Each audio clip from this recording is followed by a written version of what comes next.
요즘에 설악산과 지리산 단풍이 최절정이라고 그러는데 한번 가보시고요. 멀리 못 가면 남산도 좋아요. 용산 가족공원만 가도 얼마나 단풍이 예쁘게 들었는지 모릅니다. 예배 끝나고 꼭 한번 가보세요. 왜 가야 되는가 하면 내년에 못 볼 수도 있잖아요. 그죠? 내일은 내 날이 아니기 때문에 오늘 하루 예쁜 단풍을 보면서 하나님 앞에 감사하고 찬양할 수 있는 게 얼마나 복인 줄 믿습니다. 복입니다. 요르단 땅 저 남부 쪽에 보면 아주 울긋불긋한 산이, 붉은 산이 있는데 그 산을 세일산이라고 합니다. 털이 북슬북슬한 붉은 산이라고 하는데요. 그곳에 하나님께서 에서를 글로 보내셔서 에서가 그 중에서 부족을 이루고 민족을 이루고 살아서 세일산은 에돔 민족이 사는 산을 상징합니다. 우리가 잘 아는 대로 에서와 야곱은 형제였는데 사이가 좋지 않았습니다. 성경적으로 봐도 야곱은 정말 열심히 세상을 산 사람입니다. 어찌 보면 필투성이 나게 살아서 우리처럼 일만 하고 살아가는 그런 분이었습니다. 뿐만 아니라 삼촌집에서 종노릇 아닌 종처럼 20년을 보내기도 했고요. 고향에 돌아오는데 형 에서를 만나서 두려워서 하나님과 기도하다가 환도뼈가 부러져서 결국은 평생 장애인으로 살아야만 했습니다. 가나안 땅에 돌아와서도 고생해요. 그렇게 열심히 아둥바둥 살았는데 말년에는 기근으로 인해서 다 모든 걸 버리고 초라한 노인의 모습으로 요셉이 있는 애굽으로 가야 했고요.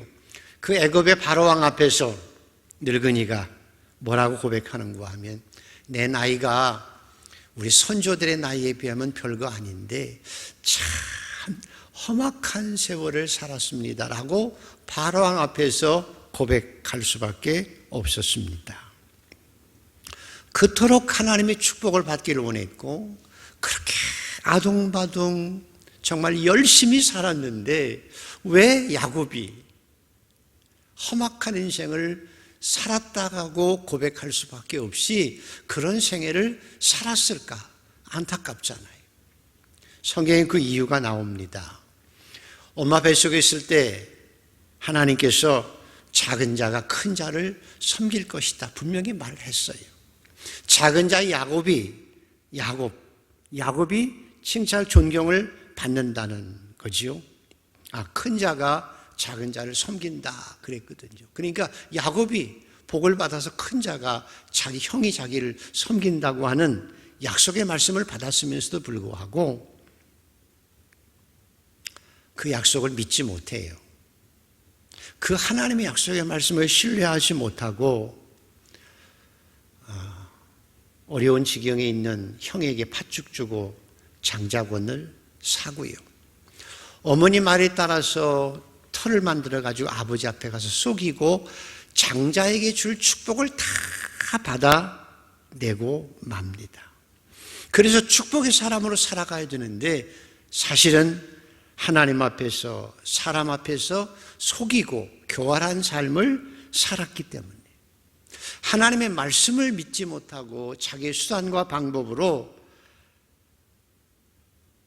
열심히 살았지만 속이고 교활한 삶을 살았기 때문에 결국은 나중에는 다 잃어버리고 험악한 세월을 보냈다고 고백할 수밖에 없었던 것입니다. 반면에 형 에서는 현실적으로 굉장히 번성했습니다. 하나님이 주신 약속의 땅, 그 땅은 하나님께 주신 그 땅에 가서 부족을 일구었는데 야곱을 만날 때만 해도 군대가 400명이나 될 정도로 큰 군대를 이루고 야곱을 향해 올 정도로 큰 부족을 이루고 그 땅도 좋은 땅이라 요새적으로도 좋고 농사도 잘 되어서 좋은 지역에서 야곱보다 훨씬 더 나은 삶을 살아갔습니다. 그런데 오늘 에스겔 35장에는 이 에서의 후손인 에돔, 큰 부족을 이루고 강력한 나라를 가지고 살아가는 이 에돔을 하나님께서 무차별하게 심판하시겠다고 하신 것이 오늘 내용입니다. 중요한 건 왜 잘 살고 있는 에돔, 하나님의 약속대로 그 속에 사는 에돔을 왜 하나님께서 심판하시는가라고 하는 것이 오늘의 주요 내용입니다. 왜 하나님께서 애꿎은 에돔을 왜 심판하실까? 그 이유가 두 가지인데요. 첫 번째로는 5절에 있습니다. 한번 읽어보시죠. 5절, 왜 하나님께서 에돔을 심판하실까? 자, 같이 읽습니다. 시작. 내가 옛날부터 한을 품고 이스라엘 족속의 환난 때, 곧 죄악의 마지막 때에 칼의 위력에 그들을 넘겼도다. 한을 품고 그랬다는 거예요. 물론 야곱이 잘못하기도 했습니다. 속였거든요. 그런데 화해했음에도 불구하고 에서는 마음속에 너 이놈, 내가 장자인데 네가 나를 속이고 어머니가 나를 속이고 내 장자권을 빼앗았잖아.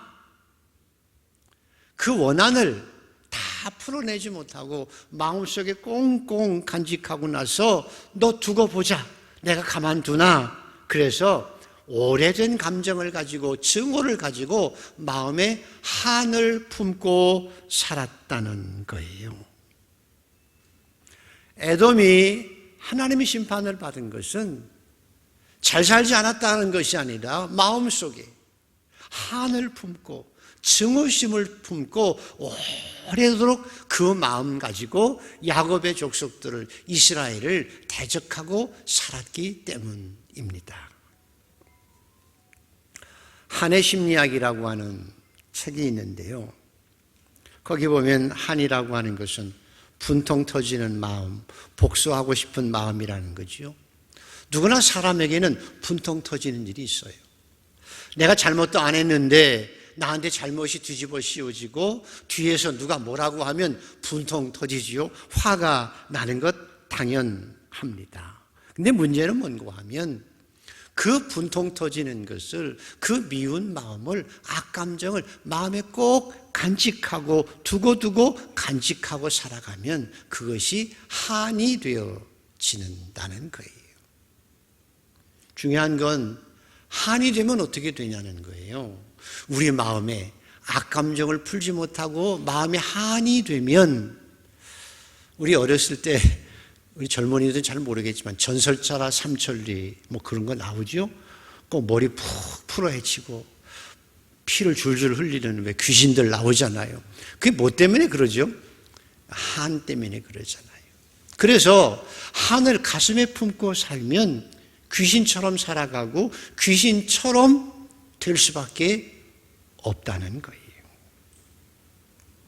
심각한 것은 내가 한을 마음에 간직하고 있으면 꼭 고장난 레코드판 돌아가듯이 아침에도 마음이 뭉클하고 마음이 아프고 저녁에도 또 다시 돌아오고 일주일 지나도 또 생각나면 울컥하고 분통이 부드러지고, 그래서 결국 그 한이 내게 내 영혼을 썩게 만들고 칼이 되어서 나를 찌르고 결국은 터지면 남까지 찔러서 죽이는 일을 하게 되어지는 것입니다.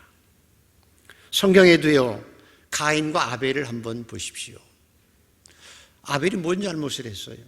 근데 가인이 마음속에 자기가 잘못하고도 아벨의 예배만 들었던 그 하나님을 원망하고 책임을 자기 동생 아벨에게 전가하고 이놈 두고 보자 하고 풀어버려야 되는데 하나님의 말씀대로 풀지 못하고 마음에 꽁 하고 있다가 볼 때마다 미워져요. 그래서 결국 돌로 그 동생 아벨을 쳐 죽이는 결과가 일어난 거예요. 결국 내 마음에 원한을 품고 있으면 내 영혼을 썩게 만들고 그것이 칼이 되어서 나를 찌르게 되고 나만 죽는 것이 아니라 다른 사람까지도 죽게 만드는 것이 되는 거예요. 일산에 한 남자가 땅을 가지고 있는데 한 30평 정도 가졌어요. 별 볼 일 없는 땅이었는데 갑자기 일산이 이렇게 개발이 되면서 건축회사가 와서 당신 땅 파세요. 여기다 아파트 지으려고 하니까 길도 내줄게요. 그래서 얼마 줄래요? 하니까 9,600만 원 준다고 하니까 에이 그거밖에 안 돼요. 난 4억 받아야 돼. 그러니까 건설회사 안 돼요. 4억까지 못 줘요. 9,600만 원, 1억, 2억까지는 줘 4억 안 돼요. 그러니까 이분이 안 돼. 나는 4억 꼭 받아야 돼. 그러니까 이게 서로 절충을 하다가 깨졌어요. 건설회사가 그거 없어도 돼 하고 그걸 딱 제외해 놓고 아파트를 다 지었어요. 그 사람 땅은 길도 잘 안 나게 될 만큼 조그만 길밖에 안 난 거예요. 그러니까 이분이 돈을 많이 받으려고 하다가 자기가 고집부려서 안 됐는데도 불평이 된 거예요. 회사를 막 원망해요. 회사는 못한다고 선을 딱 긋지요. 그러니까 이제 시에다가 진정서 내고 또 청와대에도 탄원서도 내고 회사의 민원도 계속 제기하는데 아침마다 부글부글 끓어오는 거죠. 근데도 해결이 안 됐어요. 그것이 마음의 원한이 되어져서 화가 나니까 국가가 이 모양이야 하고 나서는 창경궁에 가서 불을 질렀는데 금방 발견돼서 조금 타고 잡혔어요. 그 창경궁 수리한다고 방화범으로 해서 1,500만 원 벌금이 딱 나왔어요. 그 돈 없는 내년이 얼마나 분통이 터져요? 더 분통 터져가지고는 결국 숭례문에 올라가가지고 신화를 뿌려놓고 불을 질렀어요. 그게 2008년이죠. 그래서 600년 된 우리나라 국보 1호인 숭례문이 완전히 타버리고 말았잖아요. 6.25 때도 무너지지 않았던 숭례문이 원한이 가슴에 있었던 한 남자로 인해서 다 타버리고 말았던 거죠. 본인도 10년 언도를 받고 구치소에 10년 동안 살다가 물론 출소되기도 했습니다. 그래서 성경은 한을 품었기 때문에 그 한 때문에 계속 미워하고 산 그 에돔을 심판하신다고 말씀하고 계시는 것입니다. 그래서 예수님께서는 이렇게 말씀합니다. 너희가 해질 때까지 화가 날 수 있지요. 분통 터질 수 있고 억울할 수 있지만 해가 지기까지만이고 해 지기 전에 화를 다 풀고 분통도 풀고 원한도 다 풀어버려야 한다고 말씀입니다. 다투어서 분통 터지면 해가 지기 전에는 화해하라고 하는 것이 하나님의 명령입니다. 왜냐하면 분을 품지 않으면 그것이 내게 칼이 되어지고 나도 죽고 남도 죽는데 금방 풀어버리면 그것이 금방 없어질 수 있기 때문입니다. 그래서 내 마음의 분노를 오늘 하루 풀어버리면 괜찮은데 그걸 쌓아놓고 내일도 쌓아놓고 모레도 쌓아놓고 쌓아놓으면 그것이 썩어서 나를 죽이고 남도 죽이는 일이 되어집니다. 그래서 저와 여러분이 오늘 예배드리면서 해야 할 일이 하나 있습니다. 여러분 마음속에 아직도 혹시나 쌓아두고 있던 원한이나 악한 감정이나 미움이 있거든 오늘 내려놓고 그것을 십자가의 보혈로 용서받고 씻을 수 있어야 합니다. 두 번째는 여러분이 아직 용서하지 못한 사람이 있거들랑 용서하셔야 돼요. 왜냐하면 예수님께서 주기도문에 기도를 가르쳐 주실 때 너희가 너희에게 잘못한 사람을 용서함 같이 내가 너희의 죄도 용서하겠다라고 말씀하세요. 너희가 너희에게 잘못한 사람에게 잘못을 용서해 주듯이 그러면 나도 너희를 용서하겠다고 말씀하신 거예요. 자, 여러분 손에 가슴을 얹고 한번 손을 가슴에 얹어보세요. 다 얹어보세요. 혹시 마음에 원망할 마음, 분노하는 마음, 원한이 혹시 있거든 새겨주세요. 새기고 저를 따라해 보십시다.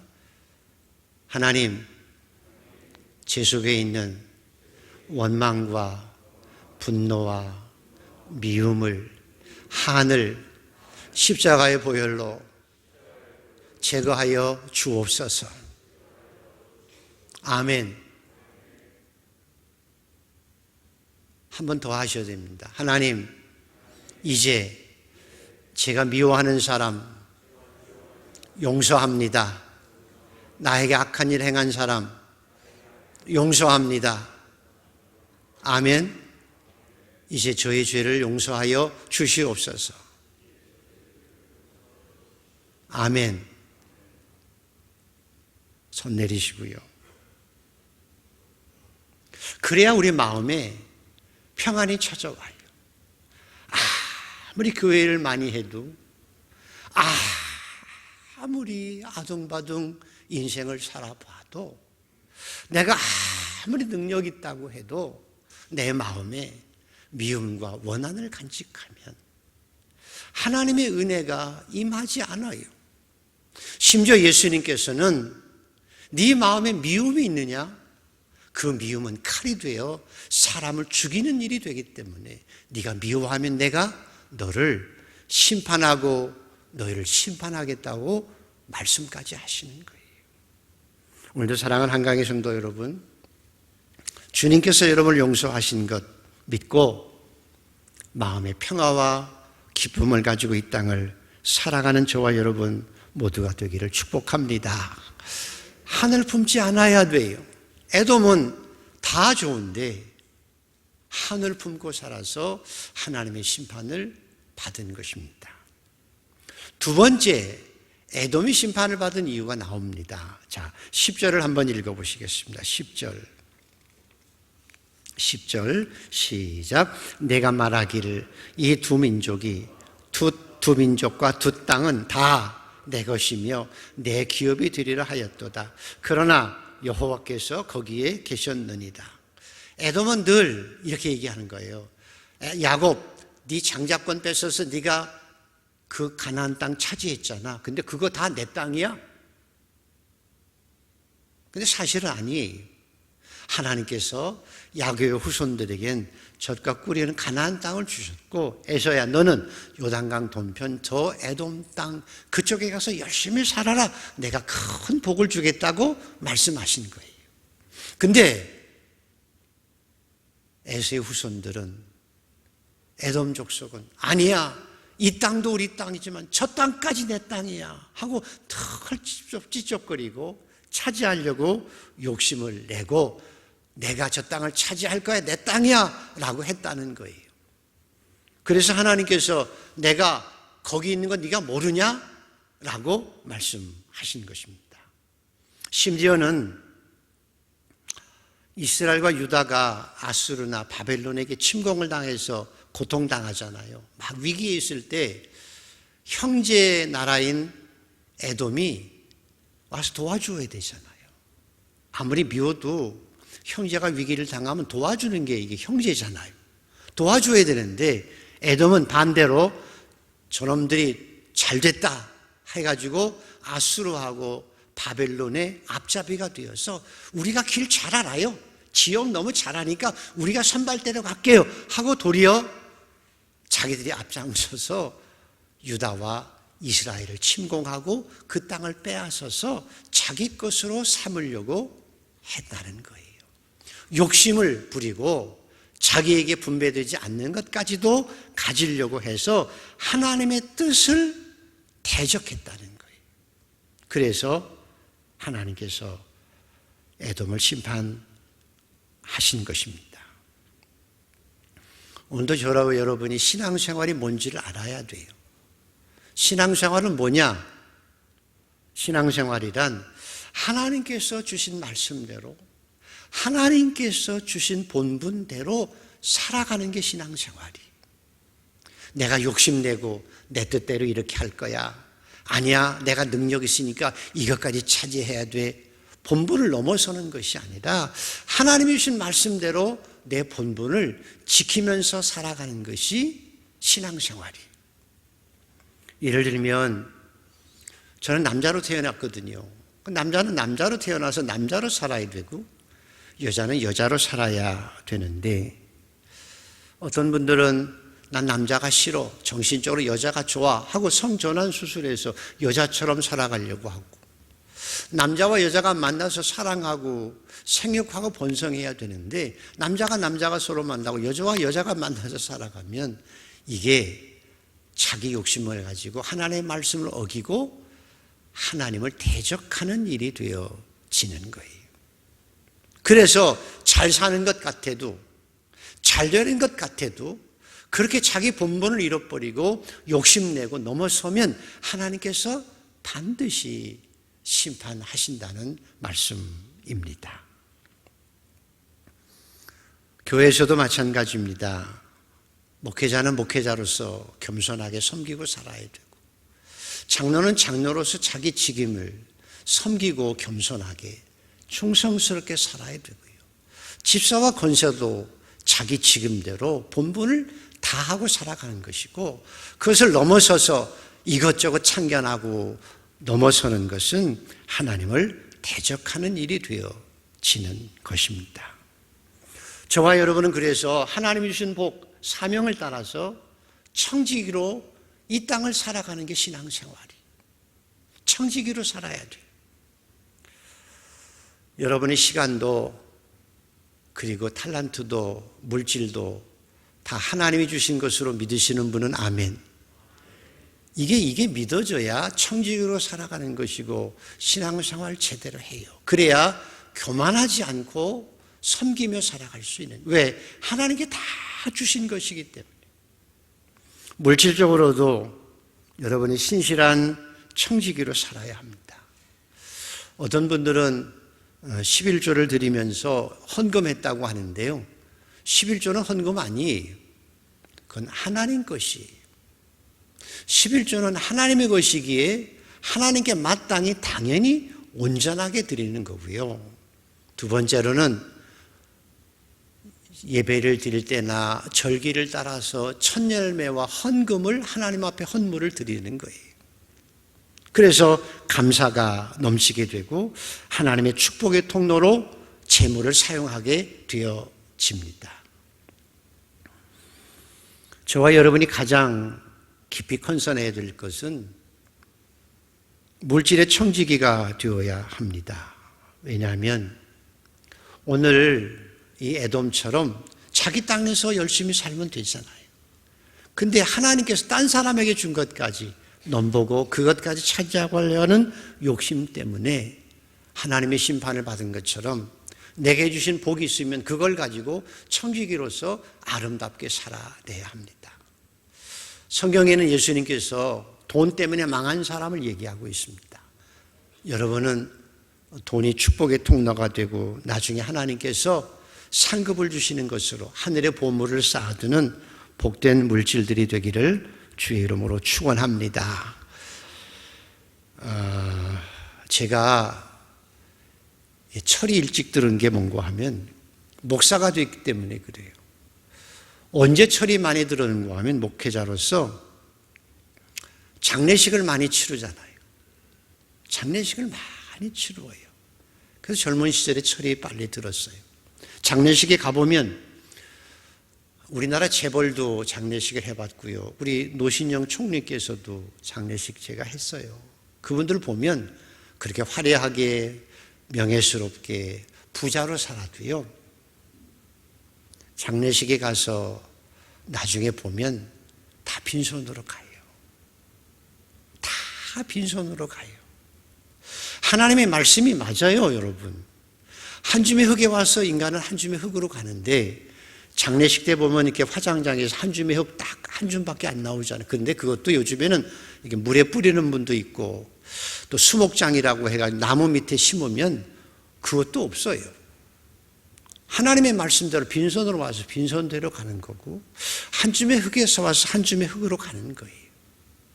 내가 아무리 아둥바둥 살고 아무리 많은 걸 가지고 있어도 하나님 앞에 갈 때는 빈손이에요. 인생에 지혜가 있어요. 뭐가 지혜인가 하면 욕심내지 말고 살고요. 내게 주신 것 있으면 선한 일에 사용하고 선하게 사용하고 그것이 하늘에 상급되게 사용하고 빈손으로 왔으니까 빈손으로 가는 것이 인생의 지혜입니다. 이게 철이 드는 거예요. 오늘 그래서 에돔의 결과가 어떻게 되느냐? 11절과 12절을 한번 읽어보십시오. 11절 12절 시작. 그러므로 주 여호와의 말씀이니라. 내가 나의 삶을 두고 맹세하노니 내가 그들을 미워하여 노하며 질투한 대로 내가 네게 행하여 너를 심판할 때에 그들이 나를 알게 하리라. 내가 이스라엘 산들을 가리켜 말하기를 저 산들이 황폐하였으므로 우리에게 넘겨주어서 삼키게 되었다 하여 욕하는 모든 말을 나 여호와가 들은 줄을 네가 알리라. 아멘. 그래서 오늘 우리는 하나님, 제가 에서처럼 에돔처럼 살지 않게 하여 주옵소서. 그리고요, 야곱같이도 살아서는 안 되는 거예요.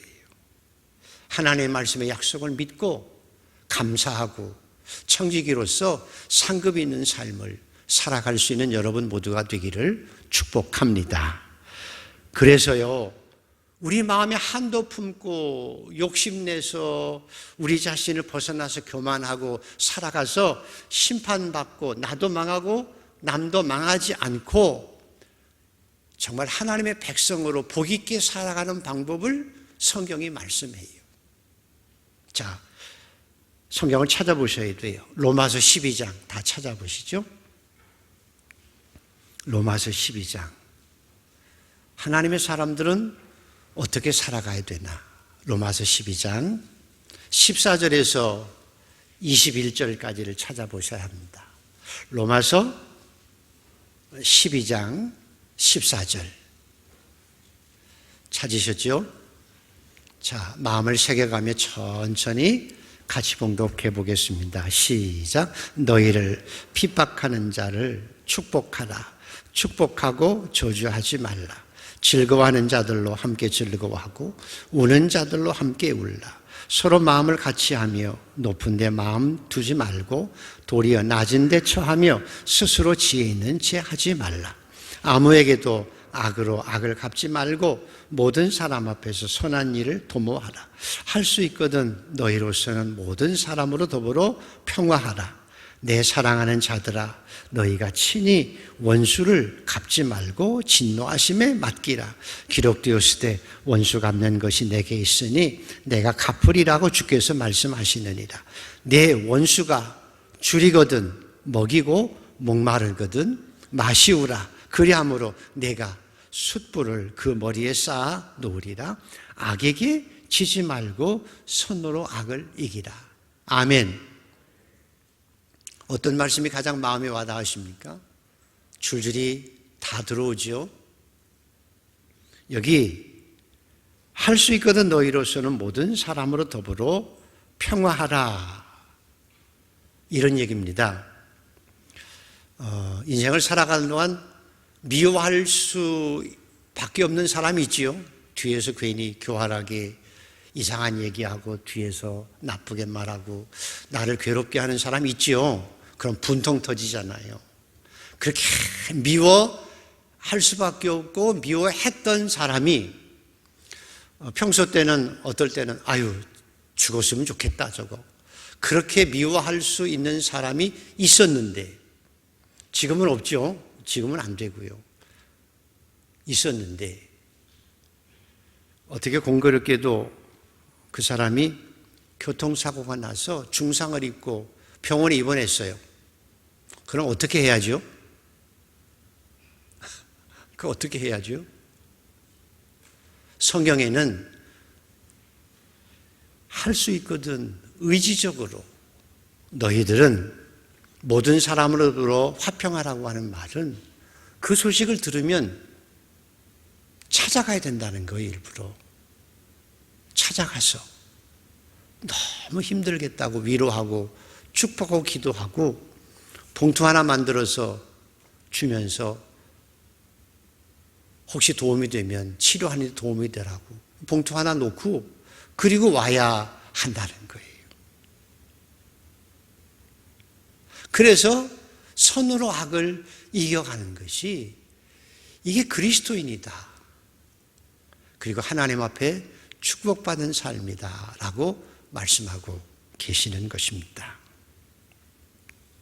어제 우리 노태우 대통령께서 서거하셔서 장례를 치루었는데 시사하는 바가 있지요. 천문학적인 비자금 조성했고 5.18 광주 민주항쟁을 일으킨 원죄가 있어요. 그런데 6.29 선언을 통해서 민주화 시대를 여는 디딤돌이 되어졌고 북방 외교를 승리로 이끌었던 업적도 있어요.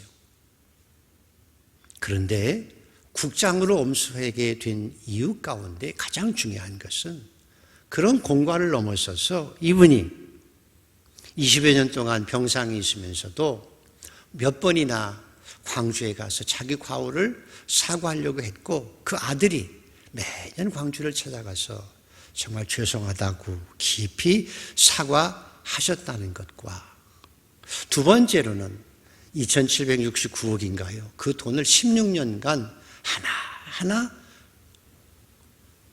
국고에 환수해서 완전하게 빚을 청산해서 국가에 다 그것을 청산 납부했다는 거예요. 성실하게 16년 동안. 그래서 반대하는 분들도 계시겠지만 또 어떤 정치적인 계산도 있겠지만 그런 걸 다 넘어서서 이제는 화합의 시대로 가는데 또 그렇게 살아야만 된다고 하는, 그리고 후손들은 어떻게 선배들을 도리를 다할 것인지를 가르쳐주는 좋은 선례가 되어졌다고 저는 생각합니다.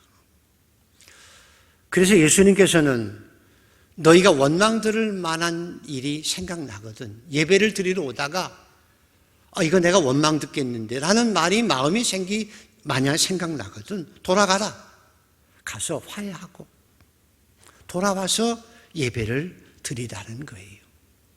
내가 의도적으로 한 것은 반드시 그렇게 해야 되고 혹시 내가 잘못해서 이거 내가 이 말 한 건데 그 사람이 오해하고 혹시나 마음 아프지 않을까라는 생각이 나면 가서 화해하고 그리고 돌아와서 예배를 드려야 온전한 예배가 이루어진다고 말씀하고 계시면서 너희가 그런 것에서부터 단 한 푼이라도 남김없이 다 갚기 전에는 그 악한 것에서 빠져나오지 못한다라고 말씀하신 거예요. 반드시 내가 원망 드릴 만한 것, 내가 잊어버린다고 해도 내가 잊어버릴 수 있거든요. 나는 잃어버려도 하나님은 잃어버리지 않으세요. 그리고 심판이 있습니다. 내가 한을 품고 살고 마음에 미움을 품고 살고 원한을 품고 살고 그래서 질투함으로 살아가면 그것이 칼이 되어서 나를 찌르는 거예요. 내 영혼을 죽여가는 거예요. 그리고 욕심을 내서 교만하게 내 본분을 넘어서서 자랑하고 교만하면 그것이 내 영혼을 썩게 만들고 나를 하나님의 심판에 이르게 하는 것입니다. 그래서 인생의 지혜는 선한 마음을 가지도록 노력해야 돼요. 그리고 말 한마디라도 선한 말 해야 돼요. 내 자랑만 떠벌리고 살다가 남에게 상처를 주는 것이 아니라 선한 말을 하고 살아가야 돼요. 그리고 이왕이면 다른 사람에게 누가 되지 않도록 공정한 말을 하고 공정한 삶을 살아가도록 노력해야 하는 거예요. 한 걸음 더 나아가서는 오늘 성경에 한을 품지 말라고 했죠. 한을 품지 말라고 했습니다. 그 말은 용서할 수 없는 사람도 용서하라는 거예요.